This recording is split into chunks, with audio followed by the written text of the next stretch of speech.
बिस्मिल्लाहिर्रहमानिर्रहीम। अस्सलाम वालेकुम। मैं हूं आपकी मेज़बान अदा। सिर्फ नाजरीन, डेंगी से मुल्क भर में बहुत सारे केसेस रिपोर्ट हो रहे हैं। अगर 24 घंटे की बात की जाए, 24 घंटे के दौरान पंजाब में 106, खैबर पख्तूनख्वा में 108 और सिंध में 91 केसेस रिपोर्ट हो चुके हैं। योमिया जो है इसमें केसेस की तादाद बढ़ती हुई नजर आ रही है। इसी हवाले से प्रोग्राम में गुफ्तगू करेंगे। और डीएमसी ईस्ट रहमतुल्लाह शेख जो है वो म्यूनसिपल कमिश्नर जो है वो भी इसमें फ्यूमिगेशन का इन्होंने आगाज़ किया है। इस हवाले से प्रोग्राम में हम गुफ्तगू करेंगे, कोशिश करेंगे उनको लाइन पे भी ले, हम उनसे गुफ्तगू करें किस तरह से डीएमसी ईस्ट जो है इसके ऊपर कारकर्दगी कर रही है। प्रोग्राम में हमें ज्वाइन किया, हमारे साथ मौजूद हैं एवज रिजवी साहब डॉक्टर, मैं आपको खुशामदीद कहूँगी।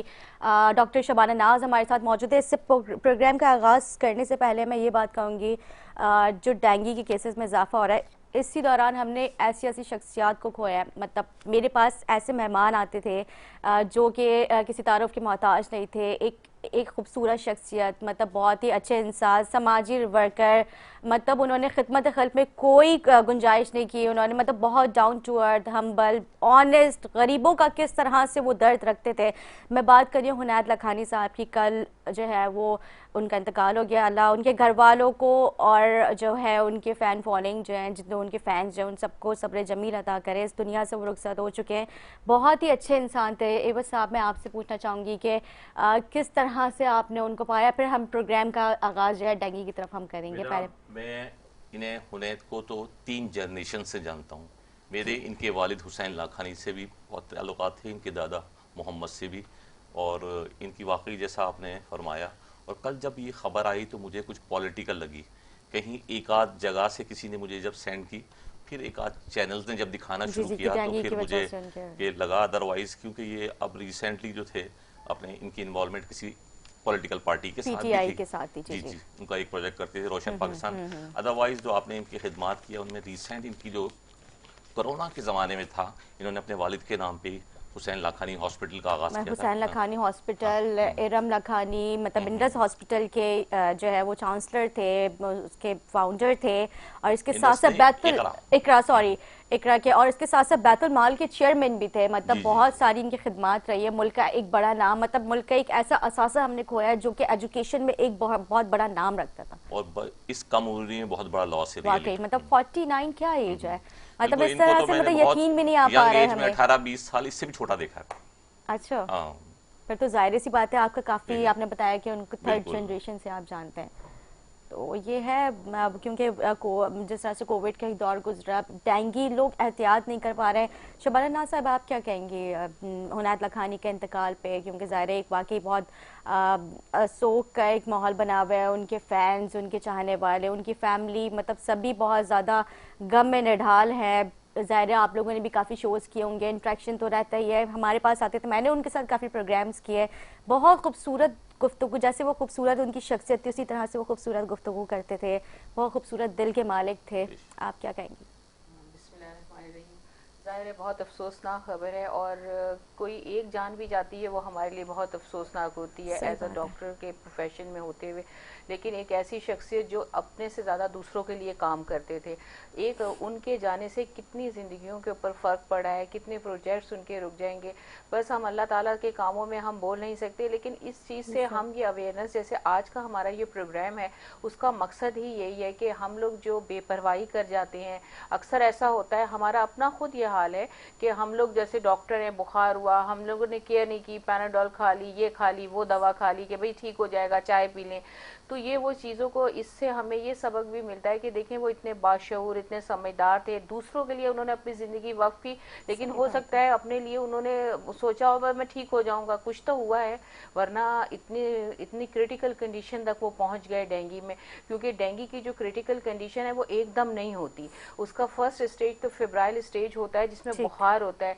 तो वो इतना हाई ग्रेड फीवर होता है कि आपको फौरन, अब उनके साथ जो हुआ, वल्लाह आलम के उनकी इतनी ज़्यादा क्रिटिकल कंडीशन हो गई कि वो लाइफ थ्रेटनिंग हो गई। तो बस हम उनके लिए दुआए मगफरत कर सकते हैं अब, और बिल्कुल। बाकी जो लोग यहाँ आज बाद मौजूद हैं। नमाज जुम्मा उनका नमाज जनाजा है, बिल्कुल उसके बाद बिल्कुल। उनकी तदफीन है, उसके बाद बयान बयान भी है। मतलब एक कल था लेकिन किसी वजह के तहत जो है उसको डिले कर दिया गया। तो ये है कि बस आपकी बात बिल्कुल दुरुस्त है। मतलब जो हमें ज़राए से पता चला कि वैसे तो बिल्कुल नॉर्मल थे, अंदरूनी सिंध गए हुए थे, मतलब खिदमत खल्क के लिए ही गए हुए थे। ये जो अभी सैलाब का जो मामला चल रहा है, इस हवाले से वो गए हुए थे अंदरूनी सिंध, फिर वहाँ से वो आए, बिल्कुल नॉर्मल थे।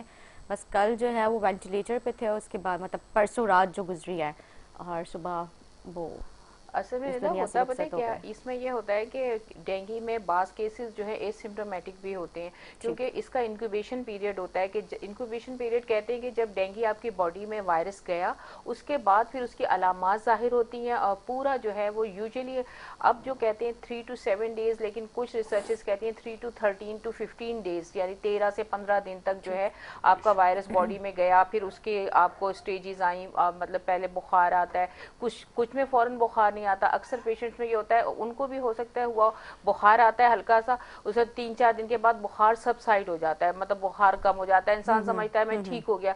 लेकिन उसके बाद जो सेकंड जो स्टेज आ जाता है उसमें अक्सर ऐसा होता है कि वो हेमरेजिक स्टेज होता है कि एकदम से आपका बीपी, आपके ऑर्गन से जैसे नाक से ब्लीडिंग, गम से ब्लीडिंग आना शुरू हो जाती है, ब्लड अच्छा, डेंगू के सिम्टम्स हैं ये? जी, ये डेंगू के क्रिटिकल कंडीशन के ओके, जो है मतलब वो जो है काफी क्रिटिकल कंडीशन हो क्रिटिकल। और जाती वो है। आपको बुखार आने के 4-5 दिन के बाद आप सोचते हैं बुखार सबसाइड हो गया, अब हम ठीक हो गए, इंसान केयरलेस हो जाता है ना, जी ठीक हो। जी। तो ये उसके बाद की है अलामत, तो वो ज्यादा इमरजेंसी सिचुएशन होती है और लाइफ थ्रेटनिंग होती है। उसमें आपके ओके, ऑर्गन्स डैमेज होना शुरू हो जाते हैं, इंटरनल ब्लीडिंग अल्लाह ना करे किसी की हो मतलब सकती है। डेंगू लोग समझते हैं कि बिल्कुल नॉर्मल सा एक मच्छर ने काटा और उसके बाद बुखार होगा, हम मेडिसिन ले लेंगे और उसके बाद सब ठीक हो जाएगा। लेकिन डेंगू के जो मतलब आप बता रही हैं, डॉक्टर साहिबा ने जैसे बताया कि मतलब ये स्टेज भी आ सकते हैं, ब्लीडिंग होना शुरू हो जाएगी, मतलब आपके ऑर्गन्स जो है वो सारे मतलब इस तरह के मतलब डैमेज होना शुरू हो जाएंगे। मतलब ये तो बहुत ज़्यादा ख़तरनाक है। हमारे साथ डॉक्टर एवज रिजवी साहब भी हैं और मैं उनसे, क्योंकि माशाल्लाह सीनियर हैं, काफ़ी इनका तजुर्बा है मेडिकल फील्ड में, माशाल्लाह एक बड़ा नाम है, इनकी पहचान है, काफ़ी टीवी शोज़ आप कर चुके हैं। सर, आपने जैसे अभी मतलब हम प्रोग्राम से पहले डिस्कस करे थे डेंगू के हवाले से, आपका कोविड का भी काफ़ी एक्सपीरियंस रहा है, वो भी अभी काफ़ी फिर से उभरता हुआ नज़र आ रहा है। लोगों ने एहतियात करना छोड़ दिया है। घर में डेंगू की किस तरह से हम जो है मतलब केयर कर सकते हैं? हमें कैसे पता चलेगा कि हमें मतलब एक जो स्टार्टिंग स्टेज होती है ये डेंगू की अलामत है, किस तरह से पता चल सकता है घरेलू जो लोग हैं उनको? ये तो बिल्कुल लास्ट में बात करने वाली एहतियात थी, अदरवाइज डेंगू से जैसे डॉक्टर लैला शबाना नाज, शबाना नाज ने माशाल्लाह इनका भी एक हाँ, पहचान है। अच्छा, तो वो उन्होंने अपना काफी जैसा शोज करती एक्सप्लेन किया रहती कि हैं। इसका इंक्यूबेशन पीरियड जो है ना, अकॉर्डिंग टू सम टेक्निकल और सपोर्टेड डेटा ना 21 दिन भी होता है। ओके। कोई जैसे मैं अभी प्रोग्राम के शुरू से पहले कह रहा था कि कुछ लोगों का ख्याल होता है कि कल मैं पार्क गया या वहाँ पानी के मच्छर ने मुझे काटा और रात को मुझे सुबह बुखार हो गया, ऐसा नहीं होता। इसके डिफरेंट स्टेजेस होते हैं, फेजेस होते हैं कि वहाँ से, और ये मास्क की जो फीमेल है उसको एनाफ्लाई कहते हैं, उसकी वाइट से होती है, वो वहाँ से कैरी करती है और उसके बिल्कुल डिफरेंट उस पेशेंट में भी जिसको पहली दफ़ा वो अपना सक करती है ब्लड, और वहाँ पे ट्रांसफ़र करती है ये जो उसके लीवर्स के मेटाबोलाइट्स हैं, और वो वायरस जो है पहुँचता है जब तो वहाँ पे सिम्टम्स होना शुरू होती हैं। और पहले भी जो अपना डेंगू या मलेरिया हमेशा से हेल्थ केयर चैलेंजेस में से रहा है, क्योंकि इसमें जो केसेस हैं ना, ये नहीं कि भाई ये किसी अनहाइजेनिक कंडीशंस वाले ही उनको हो या गरीबों को हो या कुछ अपना ग़िज़ाइयत की कमी के लोगों। देखें, जो हमारी दुनिया का जितना भी लिविंग एरिया है उसके 40% एरियाज़ में पॉसिबल हैं करते, अच्छा, जहाँ पे, और इसके जो केसेस हैं वो अपने जो डेथ्स होती हैं वो अराउंड, कोई जो रिसेंट डेटा मैं देख रहा था वो 20 से 22 हज़ार पर ईयर का डेटा है। 20 से 22 लाख पर ईयर? जी जी।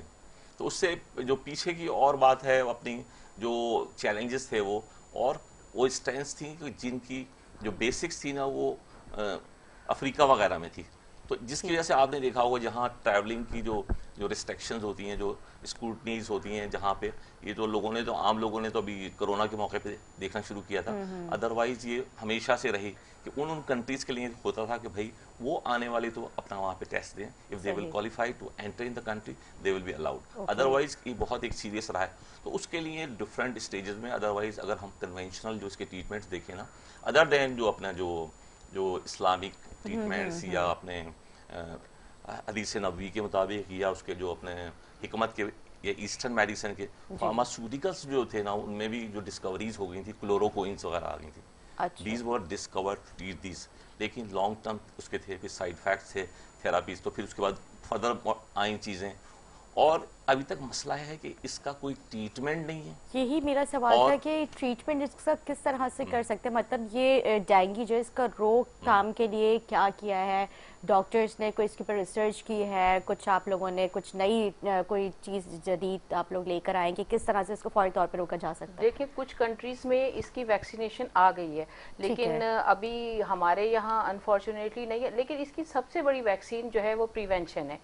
आपने एहतियात कर ली मच्छर से, प्रिवेंशन। ये मच्छर की 4 टाइप्स हैं, डेंगू 1 2 3 4 वायरसेस। अच्छा, अब कॉन्सेप्ट लोगों का ये होता है कि हमें एक दफा डेंगू हो गया तो उसके बाद दोबारा नहीं होगा, यही कॉन्सेप्ट होता है, हम इम्यून हो गए। ऐसा नहीं होता कि डेंगू की जो आप अगर एक्सपोजर हुआ आपके एक वायरस से, तो आप उस वायरस से आप इम्यून हो गए ना, लेकिन बाकी जो 3 टाइप के वायरस हैं वो अगर आप उसके एक्सपोजर में आ गए तो आपको फिर से जो है वो डेंगू हो सकता है। और अमूमन जो है सबसे बड़ी इंपॉर्टेंट चीज ये होती है कि प्रिवेंशन में जो है, क्योंकि जो नमी होती है, जैसे आजकल बरसात है, ये जो मौसम है ये वायरस के पनपने के लिए बहुत अच्छा है। इसमें कई किस्म की आपको वायरल डिजीजेस मिलेंगी। आप देखें टाइफाइड भी होगा, क्योंकि वाटर बॉर्न डिजीजेस भी आपको मिलेंगी।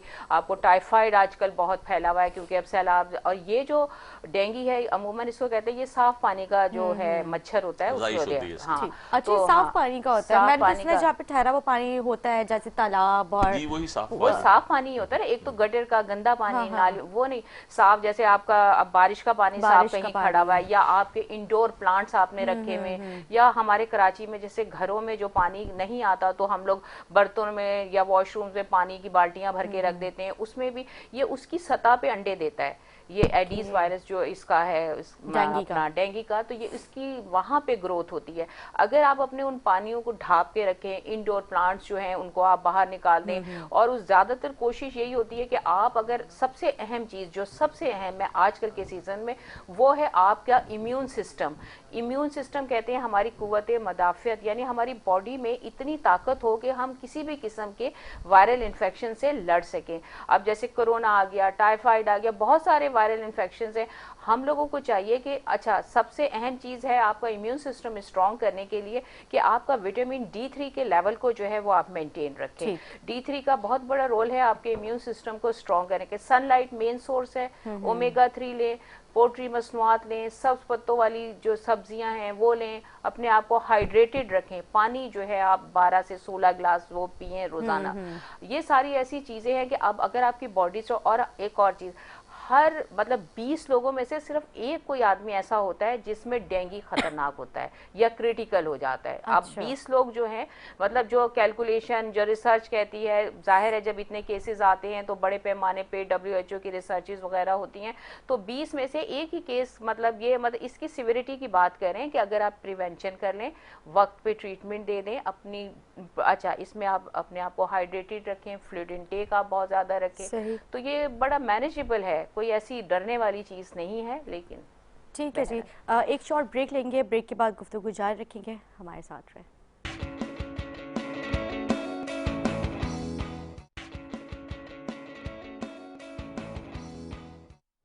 जी नाज़रीन, खुशामदीद। ब्रेक से पहले बात हो रही थी डेंगू वायरस के हवाले से। डॉक्टर शबाना नाज ने कहा कि 20 में से कोई एक केस ऐसा रिपोर्ट होता है जो कि काफ़ी क्रिटिकल होता है। इस हवाले से भी हम गुफ्तगू करते हैं, लेकिन इससे पहले मैं अपने नुमाइंदे इमरान मिजान से जानने की कोशिश करूँगी, जिस तरह से पूरे पाकिस्तान में डेंगू वायरस की जो केसेस के में इजाफा देखने में आ रहा है, खैबर पख्तूनख्वा, पंजाब और फिर सिंध में भी काफ़ी ज़्यादा केसेस हैं, तो इस हवाले से सिंध में स्पेशली कराची में DMCs ने क्या जो है इसका मतलब फ्यूमिगेशन वगैरह के लिए क्या तरीक़ेकार निकाला है? जी इमरान। हेलो नीता, आवाज आ रही है मेरी? जी जी जी जी जी नीता, पहले तो मैं आपको बताता चलूं, कराची समेत मुल्क भर में जो है डेंगू के केसेस में इजाफा होने लगा। 24 घंटे के दौरान जो है पंजाब में 108 केसेस, खैबर पख्तूनख्वा में 106 और सिंध में जो है अभी 104 नए केसेस जो है रिपोर्ट हुए। महकमा सेहत हकाम के मुताबिक जो है सिंध भर में योमिया सैकड़ों अफराद डेंगू वायरस का शिकार हो रहे हैं। रवां माह अब तक डेंगू से 518 अफराद कराची में मुतासिर हो चुके हैं। सिंध में गुज़िश्ता 24 घंटों में 104 डेंगू वायरस तस्दीक हुई है लोगों में, जिसमें 87 का ताल्लुक कराची के मुख्तलिफ अजला से है। महकमा सेहत के अहकाम के मुताबिक पंजाब में 24 घंटों के दौरान डेंगू के मजीद 108 मरीज सामने आ रहे हैं। सेक्रेटरी सेहत के मुताबिक लाहौर से 50, रावलपिंडी से 39, गुजरांवाला से डेंगू के 10 केसेस रिपोर्ट आ रहे हैं। और सिंध हुकूमत का अगर मैं आपको बताऊं, सूबाई हेल्थ ने जो है वो खत लिख दिया है मुख्तलिफ हॉस्पिटलों में कि वाइट सेल के जो हैं वो इंतजाम करके रखे हैं। साथ ही साथ अगर मैं आपको बताऊं, डीएमसी ईस्ट का हमने देखा है कि डीएमसी ईस्ट एडमिनिस्ट्रेटर रहमतुल्लाह शेख साहब जो हैं वो एक्टिव नजर आ रहे हैं। कल से जो है इन्होंने स्प्रे मार के जो है मुहिम का आगाज शुरू कर दिया है। सिर्फ हमें जो है डीएमसी ईस्ट हमें जो है एक्टिव नजर आ रही है कराची में कि वो स्प्रे जो है वो करने जा रहे हैं और कर भी रहे हैं। बाकी हमने तमाम तो और इस्लाह में क्यों नहीं ये करवाया जा रहा है? सिर्फ डीएमसी ईस्ट के ऊपर ही फोकस से चले, ये तो अच्छी बात है, लेकिन और जो इनके डिस्ट्रिक्ट के म्यूनसिपल कमिश्नर्स हैं तो वो क्यों नहीं कर रहे हैं? जी निदा, बिल्कुल मुख्तलिफ जो डीसीज हैं वो क्यों खामोश हैं, इस टाइम क्यों फैसले नहीं किए जा रहे? क्योंकि डेंगू का जो इजाफा रोज बरोज होता जा रहा है। कल 91 केसेस थे रात को 12 तक, और अभी सुबह जो है वो 104 केसेस जो है कराची में आ गए, और 4 बंदे जो हैं वो बेचारे इस डेंगू वायरस का शिकार होकर जो अपनी कीमती जानों से महरूम हो गए। और बहुत बुरी निदा सूरत हाल है डेंगू वायरस की।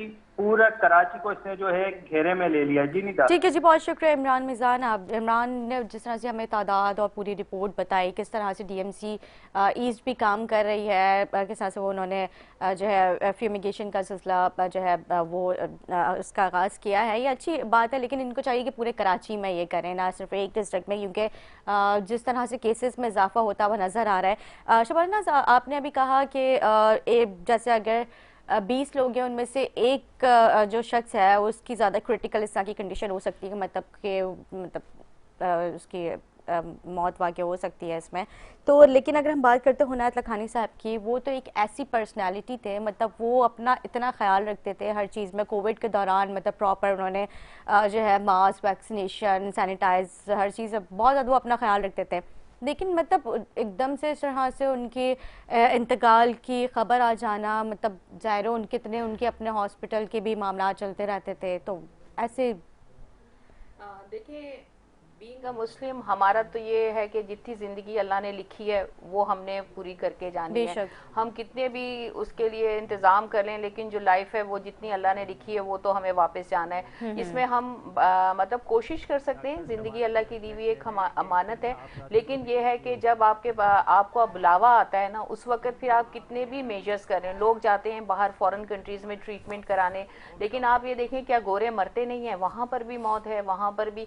लेकिन बात यह है कि ये पॉसिबल है कि कुछ ऐसी चीज़ें हो। अब वो क्योंकि उनका ताल्लुक मैनेजमेंट में से था, हॉस्पिटल से भी, लेकिन इसमें जो आम पेशेंट्स के लिए बात करें कि क्योंकि इसमें खून जो है वो पतला हो जाता है, प्लेटलेट्स कम हो जाते हैं, तो जो लोग डिस्प्रिन, एस्प्रिन लेते हैं उसका बिल्कुल मना किया जाता है। अक्सर लोग जो होता है कि वो ऑलरेडी अबव 40 जो है वो ले रहे होते हैं एस्प्रिन, डिस्प्रिन, तो उसमें ये होता है कि उनको अंदाज़ा नहीं होता, बुखार में भी उनको चाहिए कि फ़ौरन ये स्टॉप कर दें। और सेकेंड चीज़ जो है, लोग खुद से सेल्फ मेडिकेशन में जैसे एंटीबायोटिक स्टार्ट कर देते हैं, तो इसमें जो है एंटीबायोटिक का इस्तेमाल जो है वो आपने अपनी मर्जी से नहीं करना। आपको अगर ऐसा फील हो रहा है कि आपकी बॉडी में पेन है, आपको बुखार हो रहा है, मतली आ रही है, डायरिया है, पेट में दर्द है, तो ज़रूरी नहीं कि आपकी ब्लीडिंग स्टार्ट हो गई है कि आप तब भागे जा रहे हैं या रेड रैशेज आ गए तो आप फिर जा रहे हैं। आपने सिंपली जो है, अगर आपको बुखार का महसूस हो रहा है क्योंकि ये वायरस फैला हुआ है, इस वक्त आपने प्रिकॉशन के तौर पे जो है आपने फ़ौरन अपने डॉक्टर के पास, और अगर खुद भी अगर अल्लाह ना करे जैसे नहीं जा सकते तो सीबीसी जो है कंप्लीट ब्लड पिक्चर जो है वो करा लें। उससे भी हमें काफ़ी हद तक अंदाज़ा हो जाता है, जो डॉक्टर होते हैं, कि भाई अगर आपके प्लेटलेट्स में कोई ऊंच नीच ज़रा भी है तो आप फ़ौरन समझ जाते हैं कि कुछ ना कुछ गड़बड़ है। तो फिर आपको NCS1 वैसे तो इसका टेस्ट है वो करा लेना बहुत इंपॉर्टेंट है, क्योंकि उससे जो है NCS, अगर आपको शुरू में 4 से 5 दिन जब फीवर होता है उस वक्त ये NCS1 और जो आपका PCR टेस्ट है उसमें आपको इसकी प्रेजेंस का फ़ौरन अंदाज़ा हो जाता है। लेकिन अगर आपके बुखार को 4 से 5 दिन हो गए हैं तो उसके बाद फिर ये इतने रिलायबल नहीं नहीं रहते ये वाले टेस्ट, उसके बाद फिर आपको एंटीबॉडी टेस्ट जो है वो कराने होते हैं। ठीक है जी। अगेन मेरा वही क्वेश्चन है आपसे, क्योंकि ज़ाहिर है आपका भी एक तजुर्बा है, डॉक्टर साहब का भी एक तजुर्बा है। आपके तजुर्बे से ये जो मेरा सवाल था, आप किस तरह से देखते हैं? देखिए, आपका ये सवाल कि हुनैन लाखानी साहब के पॉइंट ऑफ व्यू से कि इतने रिसोर्सेज वाले और इतनी प्रिकॉशनरी अपना मेजरमेंट्स लेने वाले, उनके साथ क्या हुआ? तो ये डिजीज़ को अगर आप स्टडी करेंगे तो ये अमेरिका में भी, अफ्रीका में भी और गरीब मुल्कों में भी एक तरह से कॉमन है। और इसमें होता यह है कि जैसे डॉक्टर साहिबा ने बताया कि वहाँ पे कुछ हम उसको ओवरलुक कर जाते हैं, और कुछ हमारे यहाँ कुछ मिथ्स हैं जो अपने नॉन साइंटिफिक बिलीव्स हैं कि उसमें वो कहते हैं कि भाई बुखार हो रहा है तो कोई बुखार, और बिल्कुल सही फरमाया कि एस्प्रिन तो लेना ही नहीं चाहिए। ठीक है, वो खून को पतला कर देती है। खून को पतला करती है, तो ये एक उसका बढ़ावे का एक सबब बनता है। सही। तो उसमें जब ये सारी चीज़ें DS1 से कंफर्म हो जाएं या अर्ली डेज में CPSP कंप्लीट ब्लड पिक्चर से हो जाएं, तो उसके बाद ये करें कि उनको जो है उनको अपना डिहाइड्रेशन को मेंटेन रखें, प्लस ये है कि उनको जो मॉनिटर करते रहें कि भाई प्लेटलेट्स, और देखा ये गया है कि प्लेटलेट्स के को ही सब लोग जो हैं अपना सब कुछ समझते हैं और वहीं घबराते हैं, और इसमें उनको अलॉन्ग विद अपना जो प्लेटलेट्स की जो अपना वो है। और मैं आपको बता दूं, कुदरत का एक ये कानून है कि छठे दिन ऑटोमेटिकली जो है ना फीवर रिवर्स होना शुरू हो जाता है। सही। और ये कुदरत ने इम्यून सिस्टम में रखा है, तो इम्यून सिस्टम बजाय इसके कि आपकी और चीज़ों को और सिस्टम पे डिपेंड करते हुए अपना एक्टिवेट हो, उनको अगर आप ये सारी की सारी जो हाइड्रेशन डिहाइड्रेशन वाली स्टेजेस से निकाला जाए। बिल्कुल ठीक है। अच्छा डॉक्टर साहब, बहुत सारे लोग होते हैं जो मतलब जिनको पता चल जाता है कि अब हमें डेंगू है, तो वो घरेलू टोटके इस्तेमाल करना शुरू कर देते हैं, जैसे पपीते के पत्ते और काफ़ी सारी चीज़ें। तो ये इसमें क्या मतलब ये फ़ायदेमंद है, मतलब या फिर मतलब जिस तरह से डॉक्टर साहब ने कहा कि सेल्फ मेडिकेशन नहीं करनी चाहिए, तो एक तरह से ये भी मेडिसिन के तौर पे ही लिया जा रहा होता है, या फिर ये मतलब अगर हम मेडिकल पॉइंट ऑफ व्यू से बात करें इसमें, तो ये जो पपीते के पत्ते वगैरह होते हैं या पपीता, ये फायदेमंद है इसमें? कीवी बिल्कुल। देखिए बिल्कुल, क्या नाम है, क्योंकि इस डिजीज़ की जो हिस्ट्री है बहुत लॉन्ग है, और उसमें जो है वो अदर देन जो अपने जो न्यू मैनेजमेंट हुई है, new discoveries of the molecules हुई है फॉर द एरेडिकेशन ऑफ अपना मलेरिया, उसमें ये रहे हैं और उनकी एक हकीकत है। और अगर आप उसकी जो फिलॉसफी जाएं तो उसको लिंक करेंगे तो वही इम्यून सिस्टम को इन्हांस करने वाला। और मैं बताऊं कि मैं कहीं पढ़ रहा था कि अगर हम ये जो हनी है, जो शहद है, इसको अगर हम अपना रूटीन, अपना पार्ट ऑफ द डाइट बना ले कर दें कि ज़्यादा की ज़रूरत नहीं, सिर्फ आधा चमचा रोज़ाना लें, तो कहते हैं कि उसके अंदर नहीं होता। और अच्छा, इस दौरान डेंगू नहीं होता, मतलब उन मरीजों को नहीं होता। प्लस ये दूसरी बात आपने जो पपीते के अपने पत्तों की कही, इसमें भी देखा गया है कि इसको साफ करके ग्राइंड करके इसको जूस को पिलाएं, और ये देखा गया है उससे बहुत रिलीफ मिलता है। बिल्कुल, प्लेटलेट्स जो है ना इनहांस हो जाते हैं, और बिल्कुल वहाँ पे सेल्फ मेडिकेशन तो वैसे आमतौर पे भी जो है ना एक कोई राइट अप्रोच नहीं है। तो वहाँ इस सिलसिले में तो बिल्कुल अपने जो करीब का डॉक्टर है, या अब गवर्नमेंट ने बहुत सारे सेंटर्स जो हैं कायम कर दिए हैं जो सूबाई महकमों के तहत भी हैं, आफ्टर दी 18 अमेंडमेंट जो है क्योंकि सूबों के पास आ गया। और कुछ NGOs हैं या कुछ वर्ल्ड हेल्थ ऑर्गेनाइजेशंस हैं जो 6-7 हैं, वो आपको जो सारी उनकी एक्टिविटीज़ हैं उनको आप उसमें पार्टिसिपेट करें, वो आपको हेल्प करती है कि इसकी एरेडिकेशन में, और अपने जो केसेस की जो शिद्दत बढ़ने के जो उसे असबाब को रोका जा सकता है। बिल्कुल ठीक कह रहे हैं। बहुत सारे लोग होते हैं जो सेल्फ मेडिकेशन करते हुए, जैसे जोड़ों में दर्द हो रहा है, बॉडी में पेन हो रहा है, एक मेडिसिन है पेन किलर, वो काफ़ी, मैं उसका नाम यहाँ पे नहीं कोट करना चाहूँगी, वो ले रहे होते हैं, तो मतलब वो भी बहुत हार्मफुल है मेरे ख्याल से। फिर मैं डॉक्टर साहब आपके पास भी आऊँगी क्योंकि आपका तो ज़ाहिर इससे काफ़ी करीबी ताल्लुक है जोड़ों और इस मसल्स के हवाले से। डॉक्टर साहब आपका तजुर्बा इसमें क्या कहते हैं, मतलब जो पेन किलर ज़्यादा खाना उसका क्या नुकसानदेह होता है? देखो, पेन किलर जो है ना अभी तक उसकी कोई अपना टोटल जो है ना ट्रीटमेंट नहीं है, सारे सिम्टोमेटिक रिलीफ्स हैं, अलामात को ख़त्म करने वाले, कि इन्फ्लेमेशन है, जो रेडनेस है, सॉइलिंग है, उसको करने वाली एंटी इन्फ्लेमेटरीज हैं, पेन किलर्स हैं, और न्यू टू न्यू आ रहे हैं। तो उनका अननेसेसरी जो इस्तेमाल है वो उस डिजीज़ के बाद उनको एक नया मरीज़ बना देता है, कि उनको अलॉन्ग विद जो भी डिजीज़ के लिए हो रहा है तो उनको एक मैदे की अल्सर शुरू हो जाती है, या उनको ट्रीटमेंट अलॉन्ग विद जो एंटी अच्छा, मतलब इतना हाँ। इसका साइड इफेक्ट है कि आपके मैदा इस पे इफेक्ट बिल्कुल हो सकता है? बिल्कुल। जो जितने भी अपने non sterile anti inflammatory drugs हैं, जो पेन किलर्स हैं, और अब तो आम आदमी, जिस तरह आपने कहा कि आम आदमी को पता सर है, में मेडिकल दर्द हो स्टोर रहा वाला है, होता है। शोल्डर हाँ, में हाँ, दर्द हो रहा है, मतलब बिल्कुल। काफी सारे लोग थकन हो रही है, चलो या पेन जैसे किलर इस ले लेते हैं। कंडीशन में भी बॉडी एक होता है ये कि भाई पेन किलर ले लें, या अपने न्यूरोमस्कुलर कोई ब्लॉकिंग एजेंट ले लें जिससे कोई रिलैक्सेशन हो जाए, या साथ में जो कॉम्बिनेशंस आ रहे हैं विद पैरासिटामोल के साथ वो चीज़ें ले लें। लेकिन उनका लॉन्ग जो अपना इनटेक ऑफ द मेडिसिन है ना, उसके बहुत साइड इफेक्ट्स हैं। ठीक है जी। डॉक्टर शबाना साहिबा क्या कहेंगे इस पर? इतना आप लोगों के साथ इंटरेक्शन रहा है, जी, जी, जी। तो अब दोस्ती बन गए हैं। हाँ जी। डॉक्टर कम रहे हैं, बस शबाना बिल्कुल बिल्कुल बिल्कुल। लेकिन जाहिर है एक अभी हम प्रोफेशनल यहाँ तरीके से, तो इसलिए जी जी। जी, क्या पूछ रहे थे? मेरा सवाल था, ये जो पेन किलर है वो उसका क्या साइड इफेक्ट होता है, मतलब ज़्यादा इसको लेना एक मतलब ह्यूमन बॉडी के ऊपर इसके क्या असरात हो सकते हैं? देखिए, कोई भी चीज, जैसे जितनी भी नई टेक्निक्स आई हैं, कोई भी चीज अगर उसका सही और इस्तेमाल ना होती तो वो इंसानियत के लिए, हमारे बेनिफिट्स के लिए। पेन किलर बनी किस लिए? इसीलिए बनी है कि अगर हमें प्रॉब्लम है, हमें कोई तकलीफ है, उसके ट्रीटमेंट। लेकिन हम उसका ज़्यादा इस्तेमाल और गलत इस्तेमाल, ये हमारे लिए नुकसानदेह होता है। मैं अक्सर यही मिसाल देती हूँ, इस्त्री कपड़े खूबसूरत बनाने के लिए हम करते हैं, लेकिन सही अगर आप बात है। उसको ज़्यादा देर तक कपड़े पर रखें, कपड़ा जल जाता सही है। बात तो वही चीज़ जो हमें फ़ायदा देती है, वही चीज़ अगर हम उसको गलत तरीके से या उसका ज़्यादा इस्तेमाल करते हैं, तो वो ऑटोमेटिकली हमारी बॉडी पे इफेक्ट आते हैं। जैसे सेल्फ मेडिकेशन, पेन किलर क्या, हर दवा अगर हम पेन किलर देते हैं हमारे स्टमक पे, जैसे डॉक्टर साहब बता रहे थे, अल्सर कॉज कर सकती है, हमारे लिवर के ऊपर हेपेटोपैथी हो सकती है, उसके अलावा नेफ्रोपैथी, आपके मतलब किडनी पे इफेक्ट आ सकता है, आपकी पूरी बॉडी का पूरे सिस्टम मेटाबॉलिज्म के ऊपर आपके इफेक्ट आपके आता है। बोन्स जो है वो उस हर चीज, इफेक्ट देखिए हो हमारी सकती है। बॉडी जैसे तस्बीह के दाने है ना, हर एक चीज एक दूसरे से जुड़ी हुई है। एक चीज डिस्टर्ब होती है तो ऑटोमेटिकली दूसरी चीज के ऊपर इफेक्ट पड़ता है। अच्छा, एक और चीज, जैसे आपने कहा कि लोग सेल्फ मेडिकेशन कर रहे हैं आजकल, जैसे जिस्म में दर्द है, लोगों को पता है कि ये वायरल इन्फेक्शन है, लेकिन उसकी रीजन क्या है?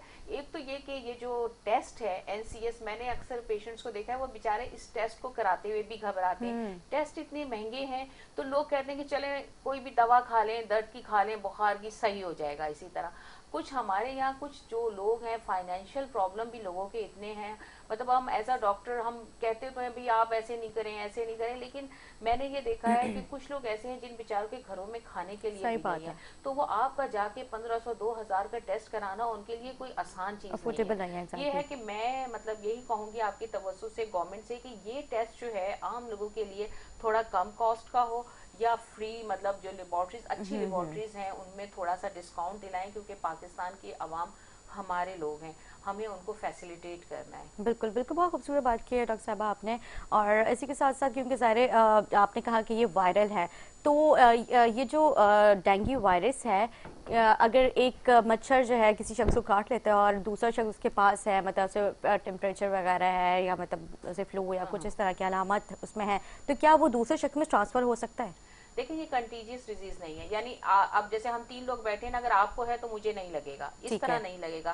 साथ खाना मतलब खाने लगने से, वाला नहीं है हाँ, ये। साथ खाना ओके, खाने लगने से, ठीक है। वॉशरूम इस्तेमाल करने से, हाथ मिलाने से, किसी चीज से नहीं होता। हाँ, ये इस तरह होता है कि इसका एक लाइफ साइकिल है इस मच्छर का। अगर फर्ज करें आप इन्फेक्टेड हैं, आपको डेंगू है, उस मच्छर ने आपको काटा, तो वो वायरस मच्छर में ट्रांसफर हो गया।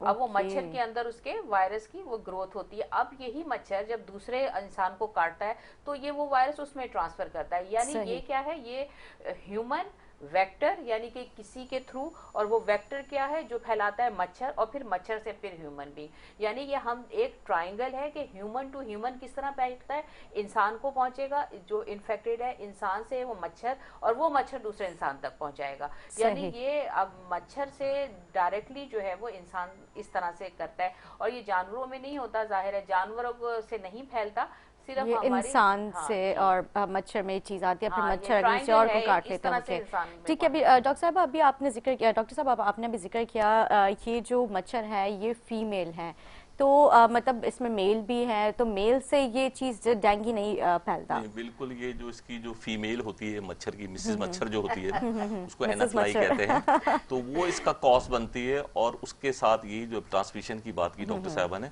उसमें वो आदमी जिसको इन्फेक्टेड मॉस्किटो ने अपना इंजेक्ट किया है, तो वो भी एक सोर्स बन जाता है। अब दूसरा फ्रेश मच्छर, जो हेल्दी मच्छर, उसको मच्छर नहीं तो वो उसको मिसेस मच्छर मिसेस मच्छर जब उसको Okay. अपना वो करती है तो वो कैरियर बन के फिर और जगह फैलाने का सबब बनता है। Okay. मच्छर में नहीं होता वो, लेकिन जब वो उस आदमी को काटता है तो आदमी उसमें ट्रांसफर कर देता ठीक है। है। अच्छा, मतलब ये चीज़ मच्छर में नहीं होता है ये, लेकिन ये जिस तरह अभी डॉक्टर साहब ने जिक्र किया कि ये ज़ाहिर वायरस जो है मच्छर के थ्रू आता है, मतलब एक इंसानी जिस्म में, तो वो फिर इंसान से कैसे मच्छर में आता है?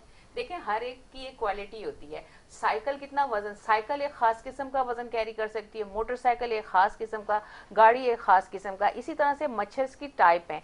वो मच्छर, उसी मच्छर में ये वायरस ग्रो होता है जिसका हम बता रहे हैं एडीज ना, ठीक है। उसी में जब ये इन्फेक्टेड पर्सन को काटता है तो ये वायरस उसी की बॉडी में ही ग्रो कर सकता है, किसी और की में नहीं। भैंस के अंदर नहीं कर सकता, बकरी में नहीं कर सकता, भेड़ में नहीं कर ठीक है, सकता। मतलब आपका कहने का मकसद ये है कि ये जो वायरस है किसी एक मच्छर में होगा और ये एक मच्छर किसी एक शख्स को जाके काटता है। कर ले, मच्छर नहीं, इसी मच्छर नहीं, जो फीमेल मॉस्किटो जो है, ठीक है जी, ये जो है किसी शख्स को जाके काटता है तो फिर जो है और उससे एक और ट्रांसफर मैं आपको होगा। काम की बात बता दूं, जी, तो जी। डिफरेंशिएट कि आम आदमी को कैसे पता चले कि किससे बचना है, मच्छर से या मिसेस मच्छर से। तो मिसेस मच्छर की जो है ना, जो आवाज होती है वो बहुत ही अपना सुनाई देती है। अच्छा। तो जब आपको आवाज सुनाई दे तो आप अपने जो भी कुछ क्रीम्स लगा सकते हैं, जो अपने वो एक आया करता था इश्तहार जिसका नाम ही लेते थे, मच्छर आपसे जी, दूर जी, रहने जी। पे मजबूर। जी जी, बिल्कुल बिल्कुल ठीक कह रहे हैं आप। एक छोटा सा ब्रेक लेंगे, गुफ्तगू जारी रखेंगे, हमारे साथ रहे।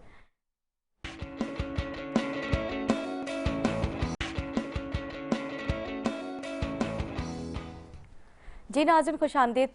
हम बात कर रहे हैं डेंगू के हवाले से, जो कि इस वक्त काफ़ी ज़्यादा फैला हुआ नज़र आ रहा है। इससे ना सिर्फ जो है आम शहरी बल्कि बड़ी शख्सियात भी इससे मुतासिर हो रही हैं। हमारे साथ मौजूद डॉक्टर शबाना नाज जो है, उनके अपने बेटे परसों इस जो है वायरस में मुब्तला हुआ और उससे 2 दिन पहले उनके अपने जेठ जो डॉक्टर राना जो हैं आपके हस्बैंड, उनके जो भाई हैं, बड़े भाई जो हैं, अल्लाह उनकी भी मगफिरत करें, उनके दर्जात बुलंद करें, आप सबको सब्र जमील अता करें। और जो लोग इससे मुतासर हैं उन सब के लिए भी मेरी यही दुआ है कि अल्लाह ताला उन सबको सब्र जमील अता करें और उन सबके जो मरहूमीन हैं उनके दर्जात बुलंद करें। ये एक ना सिर्फ अभी की ये वबा है डॉक्टर साहिबा, ये काफ़ी टाइम से सिलसिला चलता हुआ है। डॉक्टर साहब, मैं आपसे भी इस हवाले से बात करूंगी, ये किस तरह से जल्द इसको रिकवर कर सकते हैं, क्योंकि ये काफ़ी टाइम से सिलसिला चलता हुआ आ रहा है। जैसे आपने जिक्र किया, अभी फॉरेन कंट्रीज़ में इसकी वैक्सीन जो है वो इन्होंने इंट्रोड्यूस करवा दी है, लेकिन पाकिस्तान में अभी तक ये टेक्नोलॉजी जो है नहीं आ पाई है। लेकिन ये हम बात करते हैं कि जहाँ पे गंदगी होती है, मतलब पानी खड़ा हुआ होता है, छोटे इलाके होते हैं, अब तो पोश इलाकों में भी ये चीज़ काफ़ी ज़्यादा बढ़ती हुई नज़र आ रही है। जी, इसमें ये आपके उस सवाल का जवाब है। आपने कहा था ना कि जैसे लाखानी साहब के बारे में कि भाई उनको अवेयर, बात ये है कि अब जैसे आपने जिक्र किया, मेरा बेटा है वो डॉक्टर है, बल्कि वो लोग प्रैक्टिस, उन्हें सारी अवेयरनेस है, लेकिन जैसे मैंने बताया मेरी जेठ की, उनकी भी डेथ डेंगू से हुई। इसी तरह से ये सारे जो बल्कि 3-4 साल पहले मेरी जो जवान नंद थी उसकी भी डेंगू से डेथ हुई है, और वो उसकी शादी होने वाली थी और शादी से 3 दिन पहले डेंगू डायग्नोज हुआ और उसके बाद फिर जो है वो हेमरेजिक उस स्टेज में चली गई। देखिए ये सारी चीजें इंडिकेट इतनी ज्यादा, और आज हम जो यहाँ बैठे हैं आके आप लोग और हम लोग अवेयरनेस प्रोग्राम कर रहे लोगों के लिए कि मतलब इतना आप इसको लाइट ना लें। हाँ। ये बहुत ज्यादा डेंजरस भी हो सकता है, मतलब इतनी ज्यादा क्रिटिकल कंडीशन हो जाए कि मतलब ब्रेन हेमरेज और फिर ब्लीडिंग हो जाना। आपने बताया मतलब स्किन जो है वो भी इस पे मतलब रेड होना शुरू हो जाती है जी। और निता देखिए, इसका मतलब जैसे आप हम लोग जो बैठे हैं, हम इसीलिए इस दुख और तकलीफ के बावजूद यहाँ बैठे हैं जिनके घर में इतनी प्रॉब्लम चल रही हो। इसका मकसद ये है कि हम अपने पाकिस्तानी जो हमारी आवाम है, हम उनको ये अवेयरनेस देना चाहते हैं कि देखें, आप ये ना सोचें कि आपके लिए कोई दूसरा आके आपकी मदद करेगा। हम सब लोगों को अवेयरनेस है, मेडिसिन भी हैं, अल्लाह का शुक्र है, हर चीज़ है, सहूलतें भी हैं, हॉस्पिटल्स में भी रहते हैं, लेकिन इसमें आपको अपनी मदद खुद करनी है। आपने ये इंतज़ार नहीं करना कि गवर्नमेंट का कोई आए, कोई आपकी फ्यूमिगेशन कराए। देखें, आप खुद बचें, मच्छर से आप खुद बचें, ये बहुत आसान है। आपने सिर्फ इसकी प्रिवेंशन के लिए किसी वैक्सीन का इंतज़ार नहीं करना, किसी गवर्नमेंट के बंदे का इंतज़ार नहीं करना, आप अपने तौर पर करें। अब लेकिन ये जो लोग हमारे जैसे लाखानी साहब हैं, मेरा बेटा डॉक्टर है जिसको हुआ है डेंगू, या जिनकी जो 2 लोगों की डेथ हो गई, ये वो लोग थे जिनका एक्सपोजर बहुत ज्यादा था, यानी कि वो लोग थे जो पब्लिक में काम कर रहे थे। अब वो एज अ डॉक्टर काम कर रहे हैं, हॉस्पिटल में काम कर रहे हैं, तो वो अपने आप को तो घर में आइसोलेट कर लेते हैं, प्रिकॉशन। लेकिन इस वक्त जरूरत ये होती है कि जो सराउंडिंग में हमारा जो माहौल है, अब वो अपने आप को लेकिन अगर आपकी सराउंडिंग में पानी खड़ा है बारिश से, तो वो उसमें मच्छर ग्रो कर रहे हैं इतनी बड़ी तादाद में। तो इस वक्त ये मतलब सोच की ये वक्त है कि इस वक्त हमें गवर्नमेंट की असेसमेंट की जरूरत सही होती बात है है। कि वो लोग आए, और वो मतलब बड़े एरिया को कवर करने के लिए अकेला इंसान नहीं कर सकता। इंसान अपनी लेकिन अगर इंसान अपनी भी प्रोटेक्शन कर ले, उसके बावजूद भी अगर आपके माहौल में ये मच्छर मौजूद है जहां, तो आप काम कर रहे हैं, लोगों की खिदमत कर रहे हैं, तो भी आपकी जान खतरे में। तो बेहतर है हम सब अपने घर को भी साफ रखें और अपने माहौल को भी साफ एक रखें। मच्छर भी जो है आपके लिए बहुत ज्यादा बिल्कुल, खतरनाक, मतलब बिल्कुल। एक खतरे की घंटी हाँ, वाला तो फैलता जाता है ना, वो उसको है, काटेगा, जाहिर फिर सी बात दूसरे है। को, फिर तीसरे को, तो इस तरह से ये फैलती है ना ये डिजीज। बिल्कुल ठीक। एवस आपका क्या तजुर्बा क्या था इस पे? बिल्कुल सही आपने फरमाया है, और मुझे एक किसी बहुत ही मशहूर फिल्म का डायलॉग याद आ रहा था जो मैं आपके नहीं कह सकता। ठीक है। और इसकी जो एक और जो अपनी आइडेंटिफिकेशन होती है कि ये एक साइलेंट अपना रोल अदा करता अच्छा, है। मतलब यहाँ पे सॉरी मैं आपकी बात इंटरप्ट कर रही हूँ, मैं माजरत चाहती हूँ, लेकिन ये देखिए आपका पैरामेडिकल स्टाफ वो भी अब इस चीज़ से मुतासर होता हुआ नज़र आ रहा है। मतलब इतनी प्रिकॉशंस के बावजूद वो सब मतलब उनको सब कुछ पता है कि मतलब डेंगू के क्या क्या अलामात होते हैं, अपनी किस तरह से वो खुद भी केयर करें, लेकिन फिर भी वो इससे इन्फेक्ट हो रहे हैं। बिल्कुल केयरिंग का जो देखें, जैसे अगर डॉक्टर साहिबा ने भी बात की, ये यूएसए में भी हो रहा है। या तो होता है ना गरीब गुरबा की कंट्रीज में हो रहा होता है, वहाँ रिसोर्सेज नहीं है, अनहाइजेनिक कंडीशंस हैं, जो उनके जो मेल न्यूट्रिशमेंट की प्रॉब्लम्स हैं, लेकिन ये वहाँ भी हो रहा है। और इसमें 40% area of the global area जो है ना इन्वॉल्व है। तो इसके पॉइंट ऑफ व्यू से हम अपने तौर पे ही कर सकते हैं। और क्योंकि ये जैसे मैंने अभी बीच में भी कहा था कि इसका आगाज जो होता है ना, ये कल परसों 2-4-5 दिन पहले नहीं होता है, ये कहीं 21 दिन पहले। 21 अब दिन उसकी पहले कुछ और असेसमेंट्स आ गए हैं कि 14 दिन कहते हैं, कोई 13 दिन कहते हैं, तो वहाँ से ही होता है। और उसके बाद जब उसकी साइन सिम्टम्स आना शुरू होती हैं, और फिर एक और जो यहाँ पे जो मसला है, यहाँ बड़ा कन्फ्यूज डायग्नोसिस होती है, क्योंकि इसकी साइन एंड सिम्टम्स जो होती हैं, जैसे डॉक्टर साहब ने पहले भी कहा था, टाइफाइड से भी मिलती होती हैं, एपिगैस्ट्रिक पेन से भी मिलती होती हैं, और भी दूसरी कुछ कंडीशंस होती हैं। उसमें उसको डिफरेंशिएट करना पड़ता है कि पैटर्न ऑफ द फीवर क्या है, क्या कहते हैं, सही। व्हाट उसके साथ लग रहा है, और क्या है बॉडी में क्या है, और फिर अगर कोई फाइनल स्टेज में सीवियर कंडीशन, जो उसकी कैटेगराइजेशन है एक्यूट, अपने सीवियर, उसकी माइल्ड, मॉडरेट और सीवियर वाली, उसके अंदर उस स्टेज पे जब पता चलता है, तो उनको यही करना होता है कि भाई आप प्लेटलेट्स का तो करें, लेकिन अपने इम्यून सिस्टम को इन्हांस करने के लिए, और अपनी जो ग़िज़ा है और जो अपने जो टेस्ट वेस्ट हैं, और उसको जो पानी वानी पिलाते रहें, कोई लिक्विड पिलाते रहें, ताकि उसको जो है ना वो अपना ना हो, और उसका जो ब्लड प्रेशर वगैरह। और उन केसेस में अमूमन देखिए 40 वाले जो केसेस होते हैं, उनको जो है ना एक बहुत अरसे से कॉन्सेप्ट है कि उनको ब्लड थिनर के तौर पे एस्प्रिन हर आदमी को 40 वाले को लेनी है। तो वो उसको अगर ये पता चल जाता है तो फौरन स्टॉप करते, ताकि कि जहर कातिल होती है एस्प्रिन इस कंडीशन में। अच्छा। हाँ, उसको बुखार के और लिए, अगर कोई हार्ट पेशेंट हो और उसके लिए बहुत इम्पोर्टेंट हो ये, तो फिर तो हार्ट पेशेंट को ना कॉम्बिनेशन थेरापीज, कार्डियोवास्कुलर डिजीज दवाइयाँ मिल रही होती हैं, तो उसमें से ऐसी दवाइयों को और भी होती हैं जो ब्लड थिनर्स होते हैं, वो डॉक्टर जो है, अगर आप डॉक्टर से कंसल्ट करेंगे तो वो आपको फौरन इनको स्टॉप करने की कहेगा। ठीक है। क्योंकि देखिए ये इसके रिस्क बेनिफिट्स को अपने कैलकुलेट करते हुए कि आज की ऑब्जेक्टिव क्या है कि भाई इन पेशेंट्स को जो है ना, इससे उनका ब्लड को पतला होने से रोका जाए, क्योंकि वहाँ जो अपनी उन खून की शरीयानों में जो अपने जो सुराख हो गए हैं, वहाँ से जो प्लेटलेट्स का अपना निकलना है, वहाँ से ब्लड का निकलना है, वहाँ से पानी का निकलना है, that is connecting leading to all other systems. Okay, ठीक है। अच्छा, इसमें डाइट क्या लेनी चाहिए, क्या ग़िज़ा होनी चाहिए, मतलब और आपने कहा कि मतलब हमें पहले से अपने इम्यून को, अपने प्लेटलेट्स के लिए जो है हमें वो रखना चाहिए कि अगर खुदा न ख्वास्ता ये हो जाता है तो मतलब इतना हमारे बॉडी में वो हो ताकत कि हम इससे मतलब लड़ जाए। ये तो देखो अभी पिछले 2-4 सालों में जब इंसिडेंसेस ऑफ क्या नाम है अपने जो केसेस ऑफ कोविड आए, वहाँ एक पब्लिक अवेयरनेस गई कि इम्यून सिस्टम जिनका स्ट्रांग होता था उन पे ये कम हावी आया कोविड-19। और ये और बहुत सारी डिजीज़ में भी अप्लाई होता है कि वहाँ पे आम तौर पे अपना आदमी जो है ना, ये नहीं कि बहुत मुरगन ग़िज़ाएँ या बहुत एक्सपेंसिव ग़िज़ाएँ, कोई आप वो खाएँ जिसमें ग़िज़ाइयत है, और उसके साथ अलॉन्ग विद वेजिटेबल्स हैं, आपके फ्रूट्स, अगर अफोर्डेबल जो फ्रूट्स हैं उनको खाएं, तो उसमें आपका इम्यून सिस्टम अपना एक वजह बनता है इस डिजीज़ को रोकने के लिए। ठीक है जी, डॉक्टर साहबा।